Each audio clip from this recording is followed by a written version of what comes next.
चिंता संतान हंतारो यत्वादाम्बुजरेणव स्वीयानां तान् निजाचार्यान् प्रणमामि मुहुर्मुहुः। यदनुग्रहतो जन्तुः सर्वदुःखातिगो भवेत् तमहं सर्वदा वन्दे श्रीमद्वल्लभनन्दनम्। अज्ञानतिमिरान्धस्य ज्ञानाञ्जनशलाकया चक्षुरुन्मीलितं येन तस्मै श्रीगुरुवे नमः। नमामि हृदये शेषे लीलाक्षीराब्धिशायिनं लक्ष्मीसहस्रलीलाभिः सेव्यमानं कलानिधिं।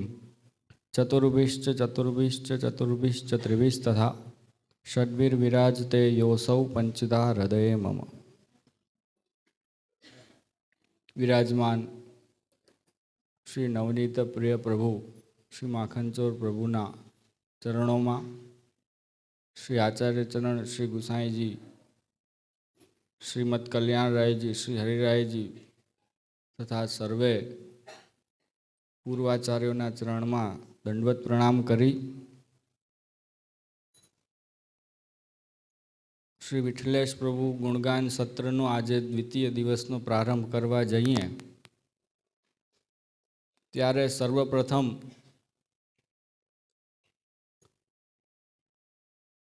जे सिद्ध विद्वानो छे तेना चरणों में बे हाथ जोड़ी माथुं नमावी अने निवेदन करूँ छूँ के हूँ जे कांई पण विवेचन करवा जई रह्यो छूँ हूँ मात्र विद्यार्थी छूँ, विद्यार्थी थी आगळ कांई नथी।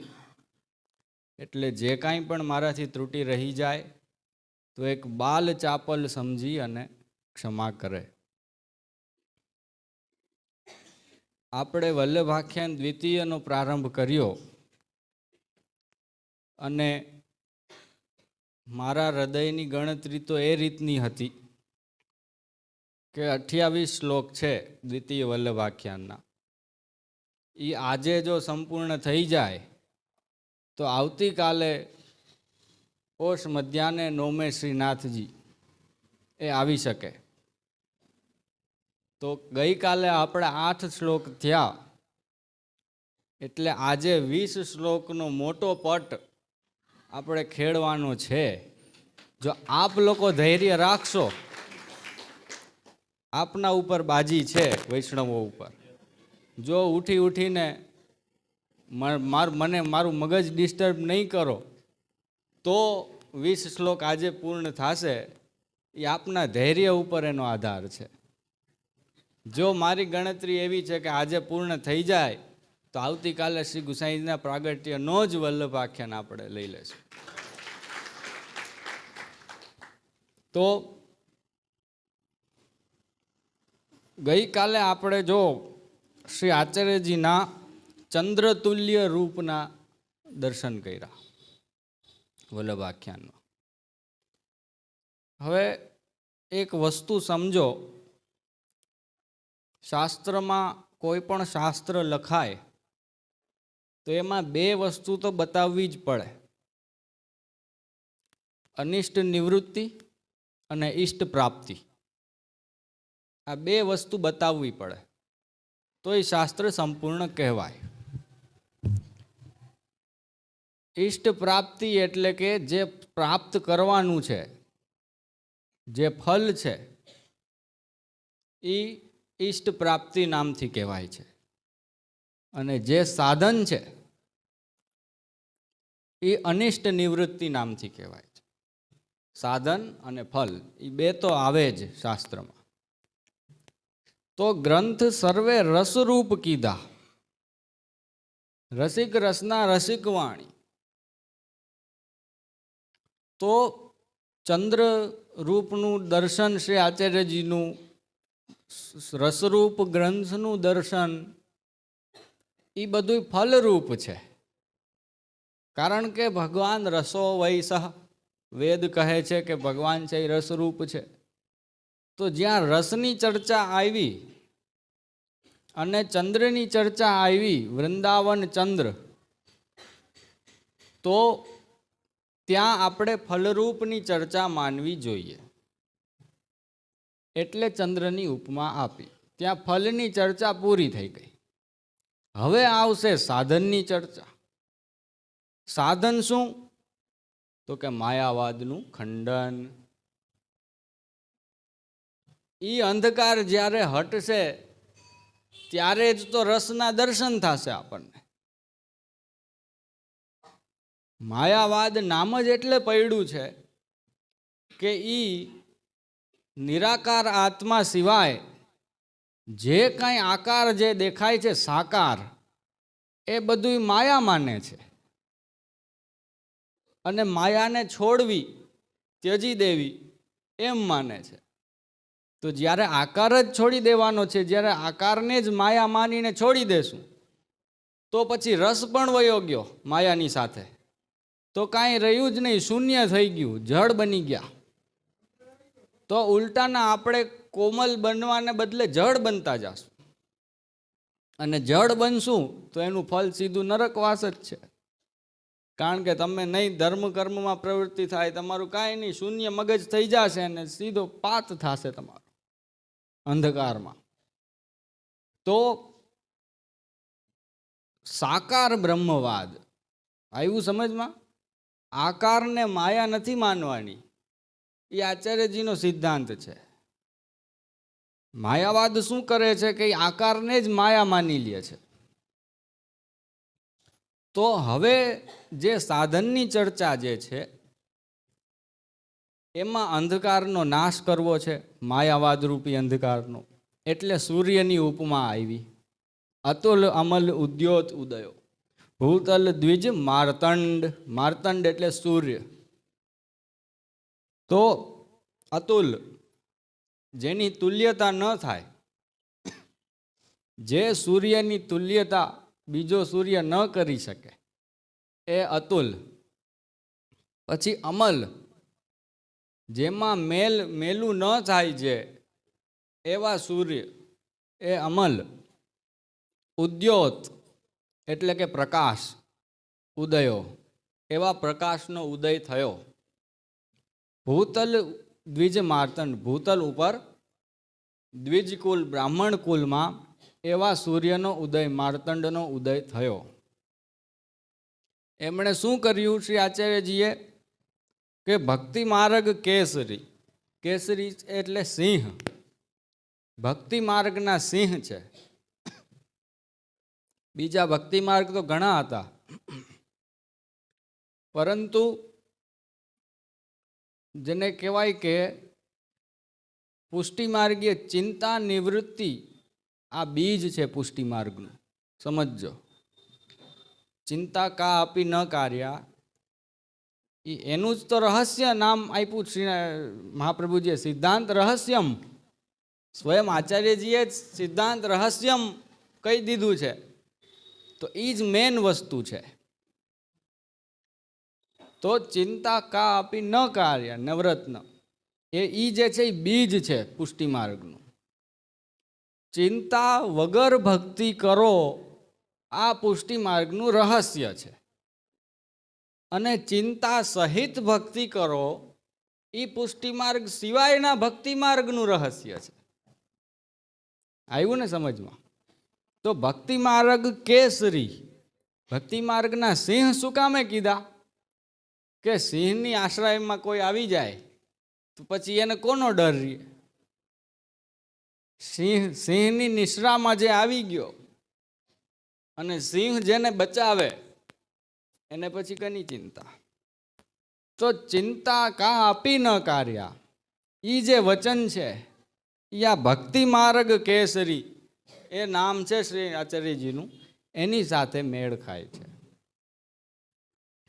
ગજ માઇક મત શતખંડ, સિંહનો દુશ્મન હાથી. પરંતુ દર વખતે હાથી મરી જાય અને સિંહ જીતે, આ સંસારનો નિયમ છે. તો ગજ માઇક મત, માયાવાદ છે એ સૌથી મોટામાં મોટો હાથી, આપણો મેન વિરોધી. બીજા જે નાના નાના છે એ તો એની સાથે એની મેળે ઉડી જવાના છે. હાથીને મરતો જોવે તો બિચારું બાજુમાં નાનકડો જીવ ઊભો, એ તો ભાગી જ જવાનો છે ને, એ કાંઈ સામો થોડી આવશે. એ તો જોવે છે કે આ મારાથી 100 ગણો હાથી મરી જાય છે આની સામે, તો પછી મારું તો શું આવે?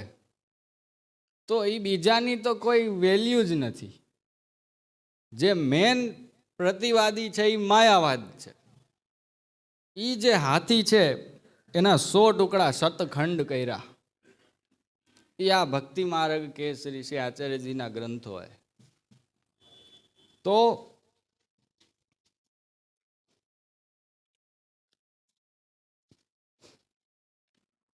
દિગ્વિજય 10 દિશાએ કીધો.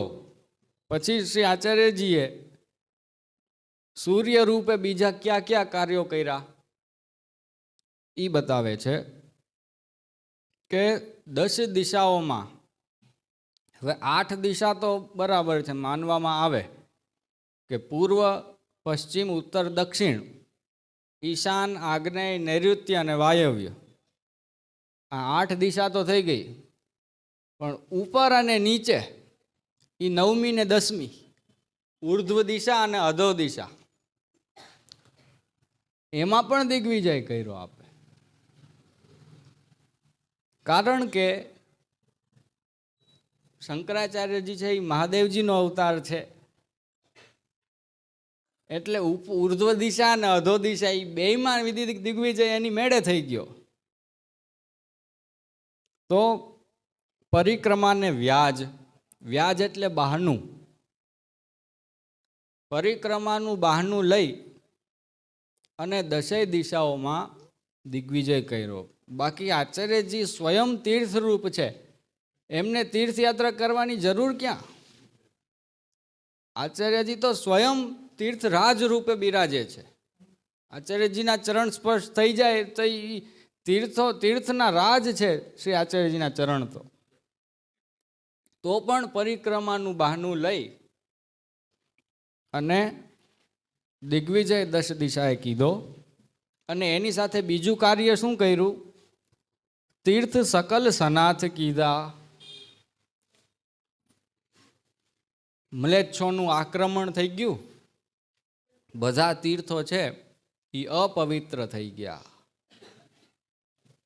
એ તો તમે રોજ ટીવીમાં ને છાપામાં સાંભળો જ છો, મ્લેચ્છોના કાર્ય કેવા થયા હતા, મંદિરો તૂટ્યા હતા.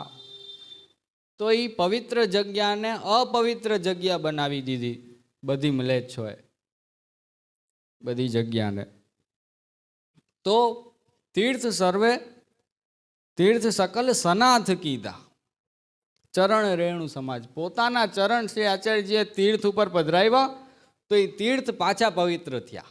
બાકી તીર્થનું તીર્થત્વ ઉડી ગયું. પછી પત્રાવલંબે પંડિત જીત્યા, માઇક મત માતંગ. હવે અહીંયા શ્રી આચાર્યજીએ બહુ ગહન નીતિશાસ્ત્રનો ઉપયોગ કર્યો છે, પ્રભાવ બતાવ્યો છે. નય વિશારદ નામ છે શ્રી આચાર્યજીનું. તો બહુ ઉત્તમ નીતિ શ્રી આચાર્યજી અહીં પ્રગટ કરી છે કે જે પંડિત વિતંડા ઉપર ન આવી જાય એની સાથે તો સામે બેસીને શાસ્ત્રાર્થ કરાય, પણ જે પંડિત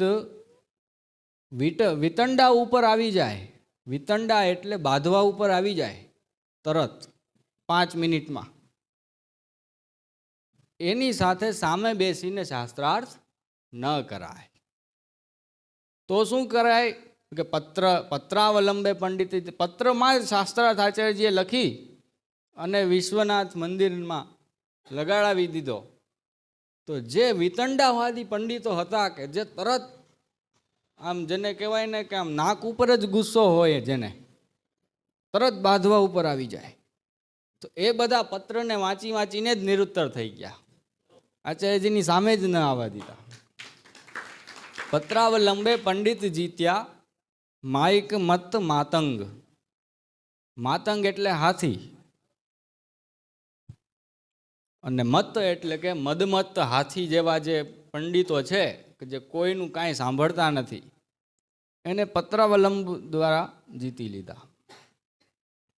શ્રી કૃષ્ણ પૂરણ બ્રહ્મ સ્થાપ્યા, જેના રૂપ કોટી અનંગ. હવે તમને લોકોને શંકા થાય કે પત્રાવલંબનમાં એવું શું લખ્યું હતું આચાર્યજીએ કે જેનાથી બધા પંડિતો નિરુત્તર થઈ ગયા? હવે આખું મૂળ પત્રાવલંબન તો 40 શ્લોકનું એ તો બહુ અતિ કઠિન છે. એમાં તો મગજનું બધું જોર નીકળી જાય આપણું, એટલો કઠિન ગ્રંથ છે. તો વૈષ્ણવો પત્રાવલંબનનો અર્થ જે છે એ ભવિષ્યમાં કઈ રીતે જાણી શકશે? તો ગોપાલદાસજીને ચિંતા થઈ, એટલે ગુસાઈજીએ કૃપા કરી અને જે એક લીટીમાં પત્રાવલંબનનો અર્થ કીધો એ આ છે: શ્રી કૃષ્ણ પૂરણ બ્રહ્મ સ્થાપ્યા, જેના રૂપ કોટી અનંગ. રૂપ શબ્દ કાયદેસર છે એટલે સાકાર બ્રહ્મવાદનું સ્થાપન કર્યું. આકાર છે એ માયા નથી, એ બ્રહ્મ છે એવું. અને પાછું પૂર્ણ બ્રહ્મ છે. પૂર્ણનો અર્થ મેં કાલે કીધો હતો કે જેનો આદિ નથી ને અંત નથી, એ પૂર્ણ કહેવાય. એવા બ્રહ્મ જે છે એ શ્રી કૃષ્ણ છે, બીજા કોઈ દેવતા નહીં, માત્ર શ્રી કૃષ્ણ છે પૂર્ણ બ્રહ્મ. અને જેના કોટી અનંગ જે રૂપ છે, પરમ સુંદર રૂપ છે, એ જ પરબ્રહ્મનું મૂળ રૂપ છે. એવું સ્થાપન પત્રાવલંબન ગ્રંથમાં શ્રી આચાર્યજીએ કર્યું. સ્વમાર્ગ સ્થિર સ્થાપવા, આપવા ભજનાનંદ, નામ આપ્યા જીવને, શુભ મિષ્ટ મુખ મકરંદ. હવે આમાં વૈષ્ણવ આનંદ આવશે. સુંદર વસ્તુ. સ્વમાર્ગ સ્થિર સ્થાપવા, નંબર 1. એના માટે અષ્ટાક્ષર મંત્ર આપ્યો. સ્વમાર્ગ સ્થિર સ્થાપવા. સ્થિર સ્થાપવા એટલે કે માર્ગનું સ્થાપન પંડિતોની સભામાં કરવું પડે. અને એ પંડિતોની સભામાં સ્થાપન કરવા માટે વૈદિક મંત્ર દેવો પડે. વૈદિક મંત્ર અને પૌરાણિક મંત્ર વગર માર્ગનું સ્થાપન ન થાય. હવે બ્રહ્મ સંબંધ મંત્ર તો શ્રીનાથજીએ પ્રગટ થઈ અને મધ્યરાત્રિમાં આપેલો છે, ક્યાંય વેદ પુરાણમાં તો પ્રગટ છે નહીં.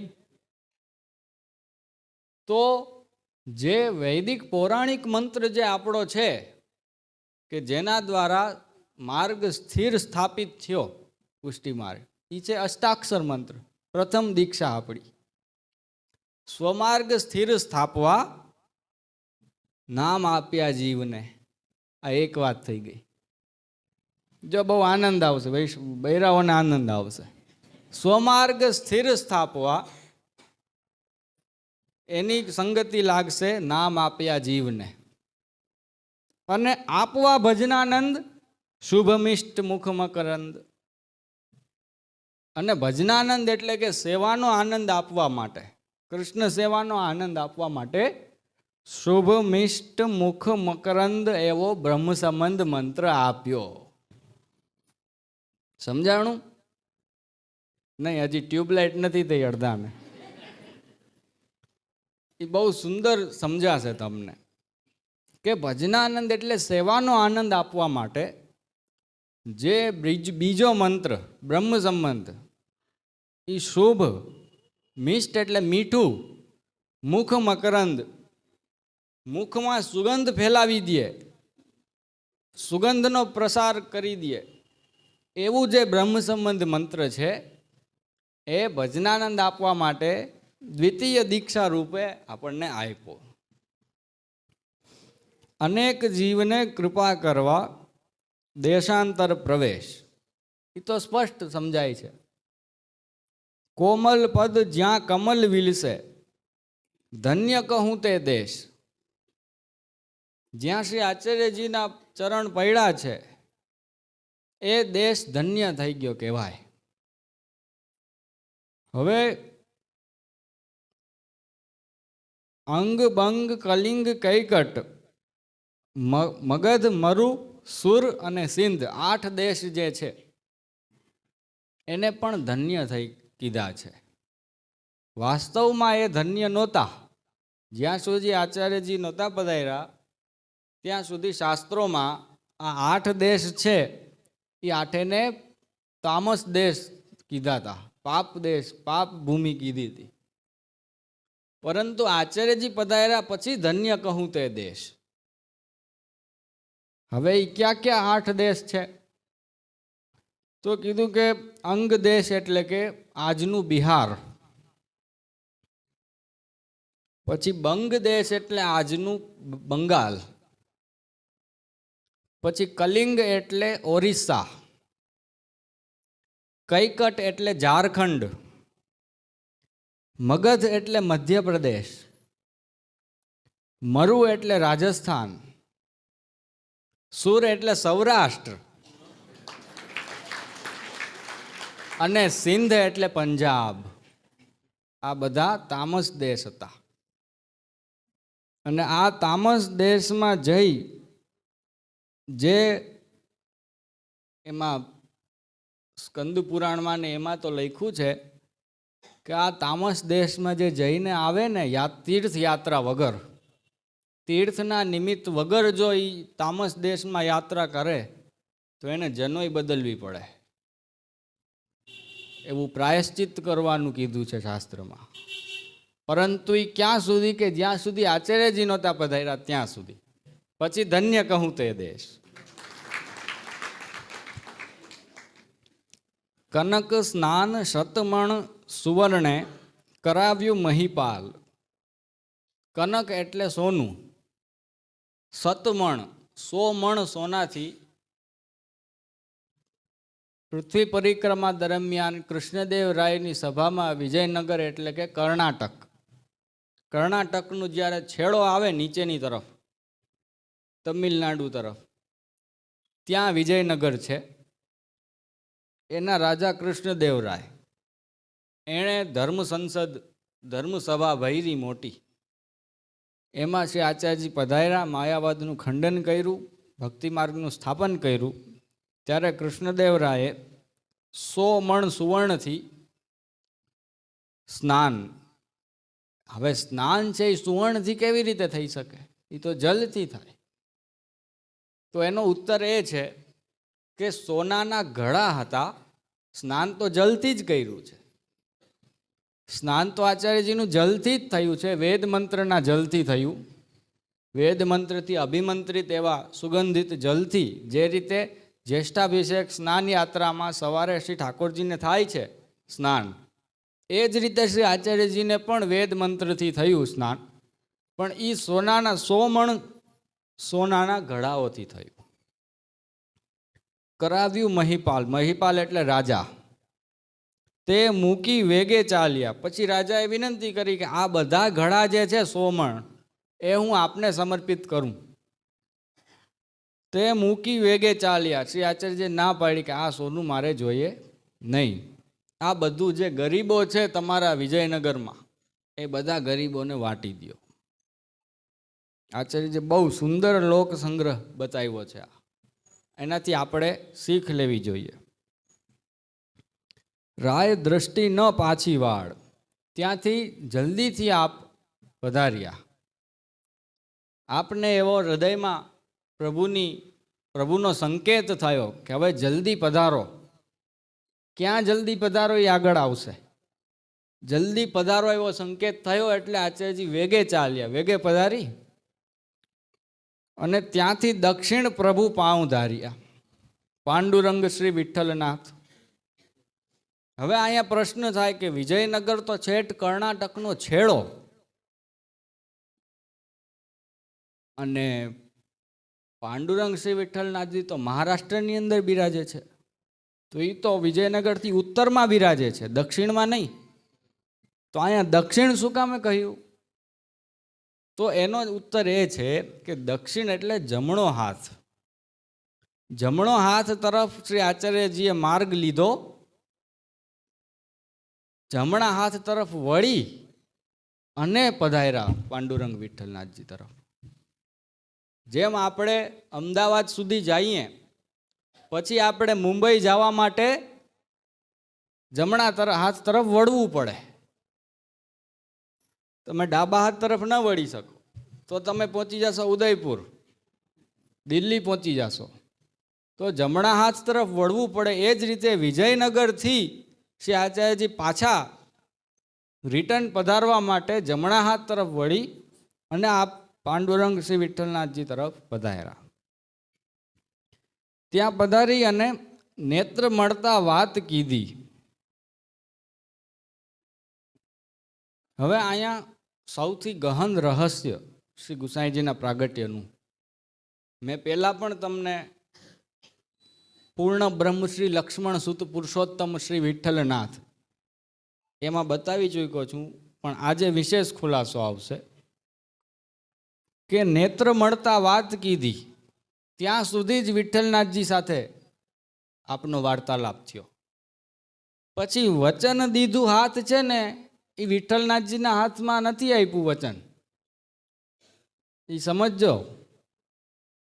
પાંડુરંગ શ્રી વિઠ્ઠલનાથજી પ્રગટ થયા શ્રી આચાર્યજી સન્મુખ તો ખાલી નેત્ર મળતા વાત કીધી, માત્ર ને માત્ર. પછી શ્રીનાથજી પ્રગટ થયા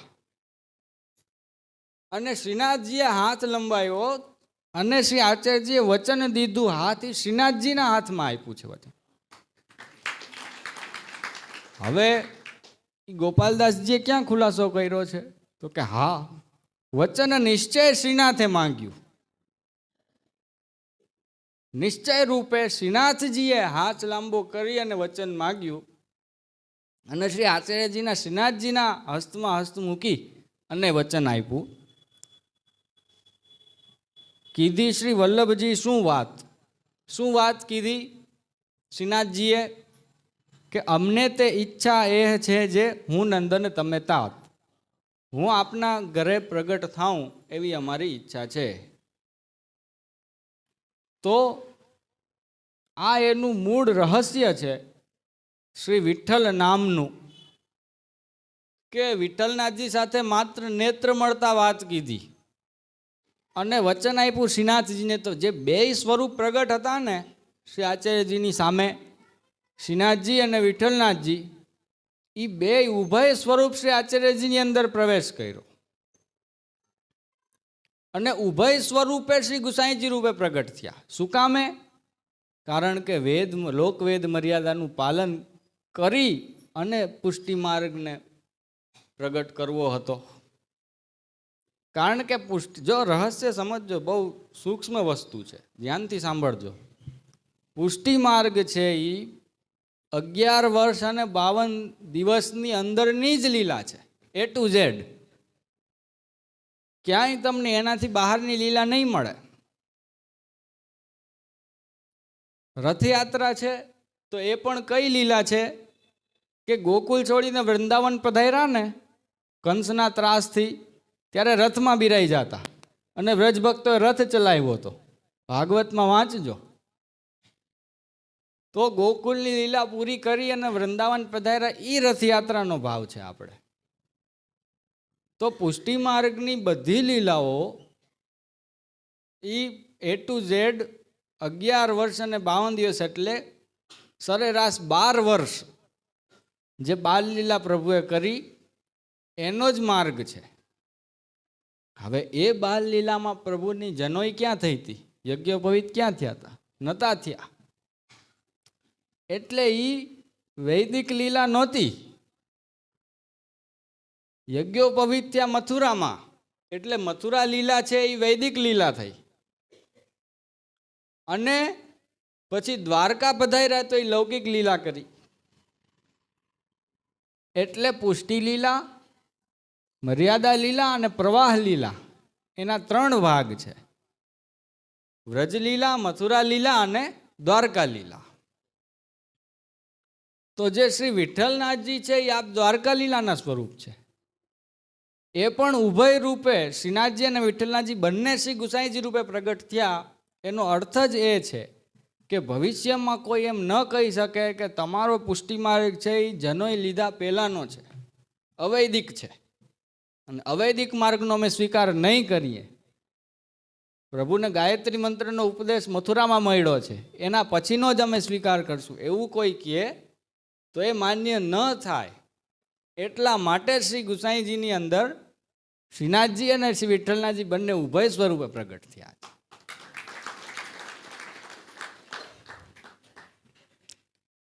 હવે શ્રીનાથજી પાછા અંતર્ધાન થઈ ગયા વચન લઈને, એટલે નેત્ર મળતા વાત કીધી જે શ્રી વિઠ્ઠલનાથજી બિરાજે છે એમણે હવે શું આજ્ઞા કરી એ બતાવે છે કે તે પુરુષોત્તમ પ્રગટ છે. જે હમણાં પ્રગટ થયા હતા શ્રીનાથજી, એ શ્રીનાથજી તમારે ત્યાં પ્રગટ થશે. તે પુરુષોત્તમ પ્રગટ છે, શ્રી વિઠ્ઠલ રૂપ નિદાન.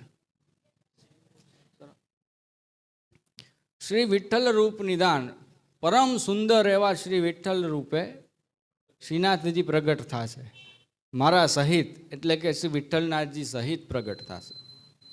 અને નેત્ર કમલે નાના ભાવે દેશે ભક્તને સન્માન. હવે નેત્ર કમલે નાના ભાવે જે ભક્તને સન્માન આપ્યા છે એ તો 252 વૈષ્ણવની વાર્તા વાંચો તો ખબર પડે કેટલી કૃપા કરી છે. તો ત્યાંથી શ્રી વૃંદાવન પાઉં ધાર્યા.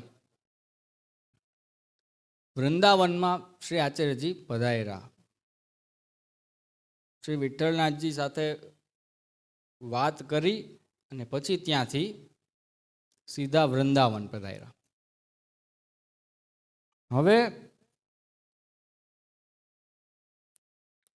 આપણે જે આ ચાલે છે વલ્લભ આખ્યાન, તો એમાં જે સારસ્વત કલ્પનું વૃંદાવન જે છે એ ચંદ્ર સરોવર છે. અને આ કલ્પ શ્વેતવારા કલ્પનું વૃંદાવન જે હમણાં છે એ છે. તો અમુક ટીકાકારો, વલ્લભાખ્યાનની ટીકા 6 ટીકાના હું દર્શન મેં કર્યા છે. અમુક ટીકાકારો, વધારે પડતા ટીકાકારો હમણાં જે વૃંદાવન છે એના તરફ અર્થ કરે છે, અને અમુક ટીકાકારો ચંદ્ર સરોવરનો અર્થ કરે છે. કારણ કે ત્યાંથી કેસી ઘાટ પાઉં ધાર્યા એમ કહ્યું છે, તો ચંદ્ર સરોવરથી કેસી ઘાટ દૂર થઈ જાય. એટલે આમાં 2 અર્થ માન્ય છે. આજનું વૃંદાવન લ્યો તો પણ યોગ્ય અર્થ છે, અને ચંદ્ર સરોવર લ્યો તો પણ યોગ્ય અર્થ છે. ત્યાંથી વૃંદાવન પાઉં ધાર્યા, જ્યાં મધુપ કરે ઝંકાર, જ્યાં ભમરાઓનો ઝંકાર થાય છે. કુસુમ દ્રુમ, કુસુમ એટલે ફૂલના, દ્રુમ એટલે કે છોડવાઓ, ઝાડ. નવમલ્લિકા, નવો મોગરો. મકરંદનો નહીં પાર, સુગંધનો કોઈ પાર નથી.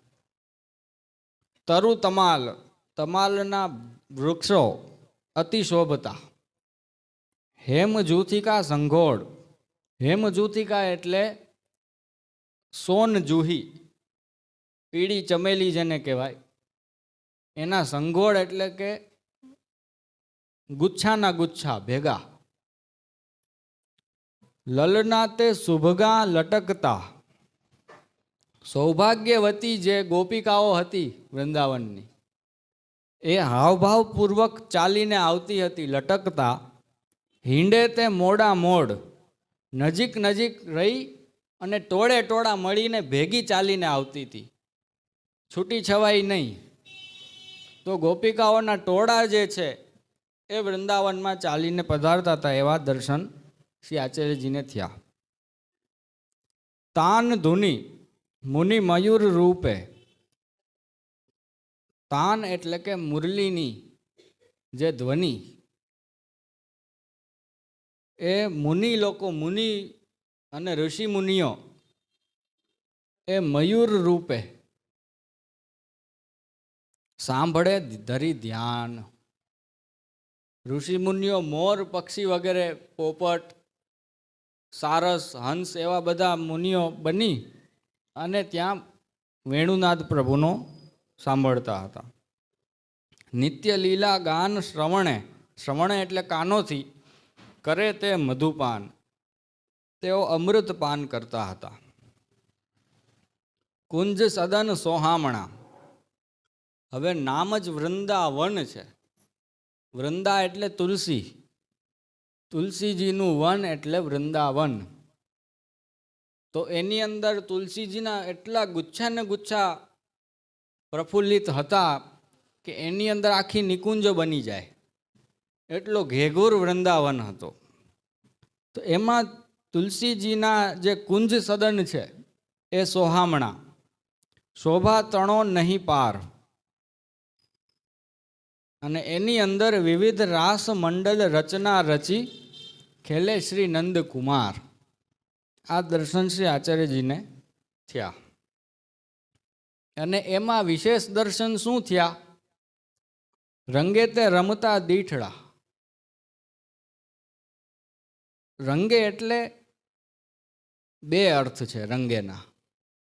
એક તો આનંદથી, આનંદપૂર્વક. રંગે તે રમતા એટલે આનંદપૂર્વક રમતા. અને બીજો રંગનો મતલબ થાય છે સંસ્કૃતમાં રંગમંચ. રંગમંચ એટલે કે સ્ટેજ. તો જે રંગમંચ છે એની ઉપર રમતા, એવો પણ અર્થ થઈ શકે. દીઠડા એટલે કે દર્શન થયા. કોના દર્શન થયા? બલદેવ શ્રી ગોવિંદ. બલદેવજી અને શ્રી ગોવિંદ પ્રભુ. હવે અહીંયા શ્રી ગોવિંદ નામ શું કામે રાખ્યું? તો સીધો સંકેત છે કે ગોવર્ધન લીલા જ્યારે થઈ, ઇન્દ્રનો માનનો ભંગ થયો, ઇન્દ્રએ જ્યારે શરણાગતિ કરી, એના પછી પ્રભુનું ગવામ ઇન્દ્ર,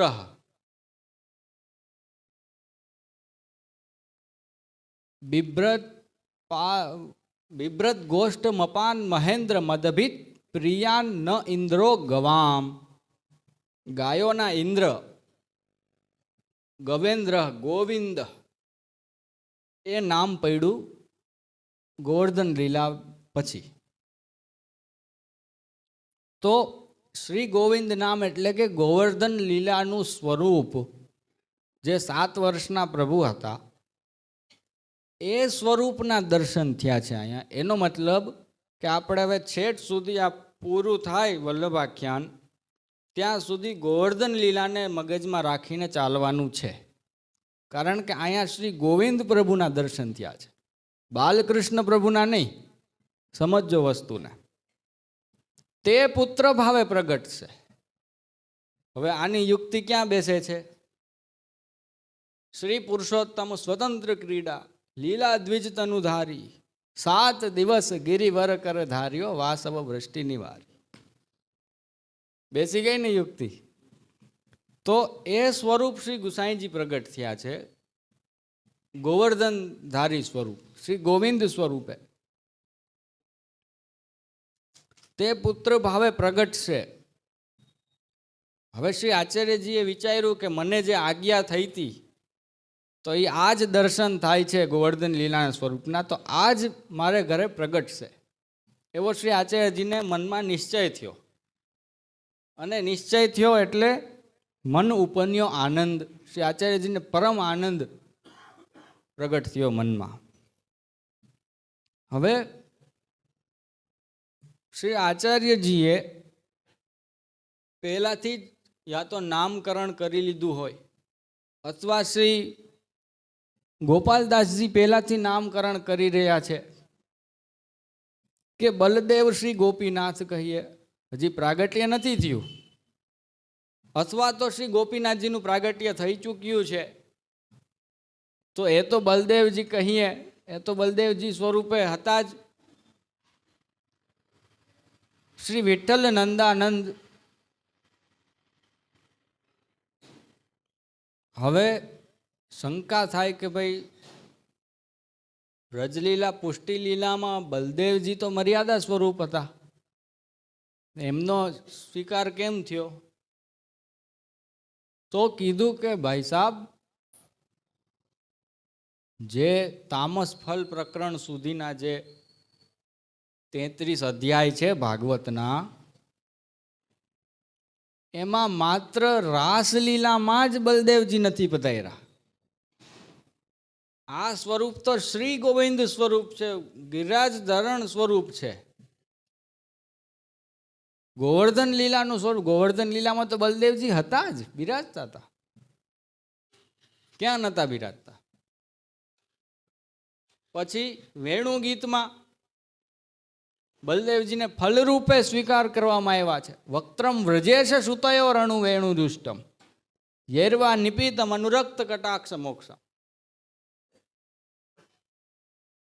હંતાય મદ્રી રબરા હરિદાસ વર્યો યદ રામ કૃષ્ણ વચન સ્પર્શ પ્રમોદ.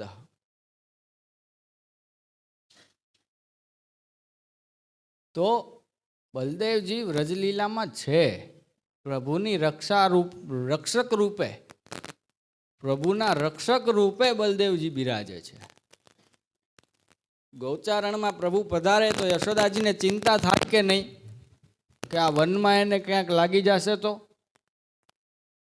તો બલદેવજી સૌથી શક્તિશાળી હતા, એટલે બલદેવજીને રક્ષા કરવા માટે મોકલતા કે તમે સાથે આની રક્ષા કરજો. તો પ્રભુના રક્ષક સ્વરૂપે છેટ ગોવર્ધન લીલા સુધી શ્રી બલદેવજી આપ પ્રભુ સાથે રહ્યા. માત્ર રાસમાં જ બલદેવજી ન પધાર્યા. તો બલદેવ શ્રી ગોપીનાથ કહીએ, શ્રી વિઠ્ઠલ નંદાનંદ. હવે એમાંથી જે શ્રી ગોપીનાથજી પ્રગટ થશે એ શું કરશે? તો કે તે વેદ પંથ વિસ્તાર છે. જો વાત આવી ને કે ભવિષ્યમાં કોઈ 12 વર્ષ સુધીની લીલા જે છે એને અવૈદિક લીલા ન કરી દે.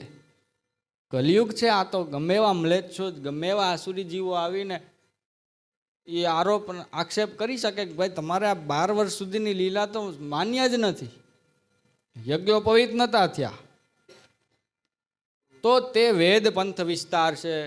ગોપીનાથજી છે એ વેદ દ્વારા વ્રજલીલાની સિદ્ધિ કરશે શાસ્ત્રીય રૂપે. અને શ્રી ગુસાઈજી શું કરશે? આપ કે જન આપશે આનંદ. શ્રી ગુસાઈજી આપ પૂર્ણ પુરુષોત્તમ રૂપે બિરાજે. આપને એ ચિંતા નહોતી કે અવૈદિક જે આક્ષેપ થાય એનું નિવારણ તો ગોપીનાથજી કરી દેશે, એટલે એ ચિંતા શ્રી ગુસાઈજીને હતી નહીં. આપે માત્ર આનંદ આપ્યો વૈષ્ણવોને. ત્યાંથી કેશી ઘાટ પાઉં ધાર્યા, કહી કથા તત્વ સમાધિ. હવે આ બધું વૃંદાવનમાં દર્શન કરી, તુલસીજીના વનમાં દર્શન કરી અને આપ કેશી ઘાટ જે છે શ્રી યમુનાજીના ઘાટે ત્યાં પધાર્યા. ત્યાં કહી કથા તત્વ સમાધિ, તત્વ સમાધિની કથા કહી. હવે આના 2 અર્થ થાય છે કે એક તો તત્વ સમાધિ એટલે સમાધિ ભાષા વ્યાસસ્ય શ્રીમદ ભાગવત, એને સમાધિ ભાષા કહેવાય ને. એટલે તત્વ સમાધિનું નામ કદાચ શ્રીમદ ભાગવત કહો તો પણ ચાલે. તો શ્રીમદ ભાગવતની કથા શ્રી આચાર્યજીએ કહી. અથવા બીજો અર્થ શું છે કે ભાગવત એટલે ખાલી સમાધિ ભાષા, અને એના ઉપર તત્વાર્થ દીપ નિબંધ શ્રી આચાર્યજીએ લખ્યો, એ તત્વ સમાધિની કથા થઈ. તો શ્રી આચાર્યજીએ તત્વાર્થ દીપ નિબંધની કથા કહી હોય એ પણ સંભવ છે. પણ કુલ મળાવીને ભાગવતનું આપે વાંચન કર્યું શ્રી આચાર્યજીએ, એ વાત બાકી છે. અને એ કથા કહી અને શું કર્યું આપે? હું અહીંયા તત્વાર્થ દીપ નિબંધનો અર્થ વધારે યોગ્ય માનું છું, યુક્તિસંગત માનું છું. કારણ કે રસપુંજ પુરુષોત્તમ પ્રમાણ્યા, એ કયા ગ્રંથમાં પ્રમાણ્યા? તત્વાર્થ દીપ નિબંધમાં પ્રમાણ્યા, સુબોધનિજીમાં પ્રમાણ્યા. એટલે અહીંયા નિબંધ અને સુબોધનિજીનો અર્થ વધારે યોગ્ય બને છે. રસપુંજ પુરુષોત્તમ પ્રમાણ્યા, તેનાથી સરસ્વતી તજી આધિ, સરસ્વતીને જે આધિ એટલે કે ચિંતા હતી કે મારું શું થશે, કોઈ સમજશે જ નહીં ભાગવતને. ભાગવતનો અર્થ પણ લુપ્ત થઈ ગયો છે. એ ચિંતા સરસ્વતીએ તજી નાખી, છોડી દીધી. ક્યારે? જ્યારે તત્વાર્થ દીપ નિબંધનું અને શ્રી સુબોધનીજીનું પ્રાગટ્ય થયું ત્યારે. ગિરિરાજને આશ્વાસ દીધો. ત્યારબાદ આપ શ્રી ગિરિરાજજી તરફ પધાર્યા કેસી ઘાટથી. ગિરિરાજજીને શું ચિંતા હતી કે આશ્વાસન દેવાની જરૂર પડી? ગિરિરાજને આશ્વાસ દીધો. ધરી કોમલ ચરણ. શ્રી આચાર્યજીએ જ્યારે ગિરિરાજજી ઉપર ચરણ ધર્યા ત્યારે ગિરિરાજજીને આશ્વાસન મળ્યું. તો ગિરિરાજજીને ચિંતા શેની હતી? તો કીધું કે ગિરિરાજજી હરિદાસ વર્ય છે. પ્રભુના જેટલા પણ દાસ છે એ બધા દાસોમાં સર્વપ્રથમ સ્થાને શ્રી ગિરિરાજજી બિરાજે છે. ગિરિરાજજીથી ઉપર કોઈ દાસ હોય જ ન શકે. એ આંખ બંધ કરીને આપણે માની લેવાનું. એનું પ્રમાણ શું? વેણુ ગીતમાં વ્રજગોપિકાઓ પોતે કહે છે કે હંતાય મદ્રી રબલા હરિદાસ વર્ય યદ રામકૃષ્ણ ચરણ સ્પર્શ પ્રમોદ. ગોપિકાઓ ભાગવતમાં શ્રી સુકુ વાચ છે, પછી આપણે તો માનવાનું જ રહે. તો હરિદાસ વર્ય, હરિદાસોમાં વર્ય જે છે એ શ્રી ગિરિરાજજી છે. એમને શું ચિંતા હોઈ શકે કે ભવિષ્યના જીવો છે એ પ્રભુના શરણમાં આવશે કે નહીં? આ ચિંતા શ્રી ગિરિરાજજીને હતી. જે શ્રી મહાપ્રભુજીએ જ્યારે કોમલ ચરણ ગિરિરાજજી ઉપર ધર્યા ત્યારે ગિરિરાજજીની ચિંતાની નિવૃત્તિ થઈ ગઈ. શા માટે નિવૃત્તિ થઈ? કે હરખેતે સામા આવ્યા શ્રી ગોવર્ધન ઉદ્ધરણ. શ્રી આચાર્યજીનું પ્રાગટ્ય થઈ ગયું, ગિરિરાજજીએ માની લીધું, અને શ્રીનાથજીનું પ્રાગટ્ય થઈ ગયું, એ ગિરિરાજજીએ જોયું. એટલે ગિરિરાજજીની બધી ચિંતાની નિવૃત્તિ થઈ ગઈ. હળીમળીને ચાલ્યા. હળીમળીને એટલે પ્રથમ મિલન શ્રીનાથજીનું અને શ્રી આચાર્યજીનું એ થયું. શ્રીનાથજીની મંદિર સેવા પ્રારંભ થઈ. શ્રી આચાર્યજીએ સેવા પ્રારંભ કરી અને ત્યાંથી ચાલ્યા, વિજય થયા. ક્યાં? ચરણાટ જ્યાં નિજધામ. કે ત્યાંથી દક્ષિણ તરફ ચરણાટ નામનું પર્વત, ચરણાદ્રી, ત્યાં નિજધામ કેમ કહ્યું? કારણ કે એ સ્થાને શ્રી ગુસાઈજીનું પ્રાગટ્ય થવાનું હોવાથી, અને શ્રી ગુસાઈજી નિજધામ સિવાય પ્રગટ ક્યાંય થઈ જ ન શકે. એટલે ચરણાટ જ્યાં નિજધામ. નવરંગ નાગર પ્રગટિયા. બહુ અઘરો શબ્દ, નાગર શબ્દ. મારા મગજનું બધું જોર નીકળી ગયું આ શબ્દમાં જ્યારે હું વિચારવા બેઠો ત્યારે. નવરંગ નાગર. નાગર એટલે નગરના સ્વામી. હવે નગર કયું એ વિચારવામાં જ રાત ને દિવસ નીકળી ગયા. અને પાછું એ નગર કેવું? તો કે નવરંગ વાળું નગર. હવે નવા રંગ કે નવજાતના રંગ? પેલા તો એ વિચારો. તો ટીકાકારોએ નવીન રંગ, નવો રંગ, નવો આનંદ એમ અર્થ કર્યો છે. હવે નવો આનંદ છે એ એટલા માટે કે પુષ્ટિ માર્ગનું પ્રાગટ્ય થવાનું છે, એ નવી લીલા પ્રારંભ થવાની છે. એનું નગર એટલે કે આપણે બધા વૈષ્ણવોનું હૃદય, એ પુષ્ટિ લીલાનું નગર થયું. એના સ્વામી એટલે નાગર, નવરંગ નાગર, એ પ્રગટ્યા. મન પૂરવા બહુ કામ. કારણ કે એ નગર હૃદય જ માનવું પડે. શું કામે? કારણ કે આગળ મન શબ્દ છે. મન પૂરવા બહુ કામ.